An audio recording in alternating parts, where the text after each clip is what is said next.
আগের বার হোলির সময় দেখেছিলি তো কেমন গেঁড়ার বেটার জামাটা ছিঁড়ে দিছিল আর ও যাই করে প্রধানকে নালিশ করেছিল। হ্যাঁ যাই হোক না কেন, এইবারে কেউ বাদ যাবে না, পুরো আগ লাগা দেঙ্গে আগ। এবার হলিতে কাউকে বাদ দেওয়া যাবে না, বাচ্চা থেকে বুড়া বুড়ি সবাইকে ডবাই চৌকানো হবে। কিন্তু আগে 2-4 প্যাক করে মারতে হবে, নাইলে গাইড হবে না। হ্যাঁ ঠিক বলেছো, কিন্তু 750 ছাড়া কোনো কথাই হবে না। ওই কি বললি তোরা? কিছু নাই কাকা, হ্যাপি হোলি বলছিলাম। দেখ ভাইপো, তোরা যে প্ল্যানটা বানাচ্ছ ওইটা হোলির দিন বছরের পর বছর হয়ে আসছে। দেখ তোরা আজকে লোকের জামা প্যান্ট ছিড়বি, তোদেরও কেউ না কেউ ছিড়বে। দেখ তোরা এখন জামা প্যান্ট ছিঁড়াছিড়ি হচ্ছু, আমাদের বেলায় কিন্তু গোবর গাদায় ঢুকিয়ে দেওয়া হয়তো। দেখ ভাইপো, হোলি কিন্তু শান্তিপূর্ণ ভাবে খেলা উচিত। হ্যাঁ কাকা ঠিকই বলিস, হোলি শান্তিপূর্ণ ভাবেই খেলা উচিত। ঠিক আছে। A few moments later. শালা মার্চ মাসটাও পড়িল না, এখনই এত গরম লাগি গেল, আর সামনেও তো হোলি আসি গেল। শালা এরা এখনই হোলি খেলতে লাগি গেল, আমি গেলে পাছে এরা ধরি করে আমাকেও হোলি মাখায়। কি যে করব, না চলিয়ে যাই, যা হবে দেখা যাবে।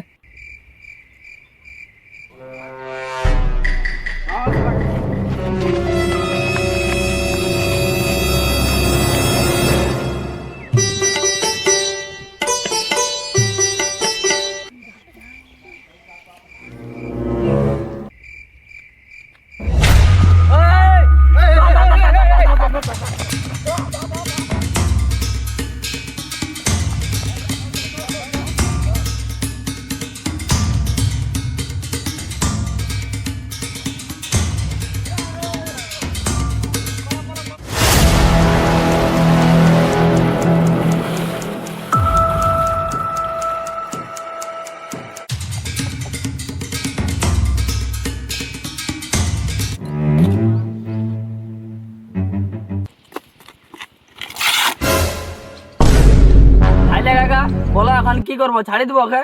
বলো তাইলে এখন কি করবো? তুমি তো বলেছিলে যে শান্তিপূর্ণ ভাবে হোলি খেলতে, এখন বলো তুমি তাইলে কি করবো? বলো। দাঁড়িয়ে দাঁড়িয়ে দেখছি কি তোরা ধস লাগে।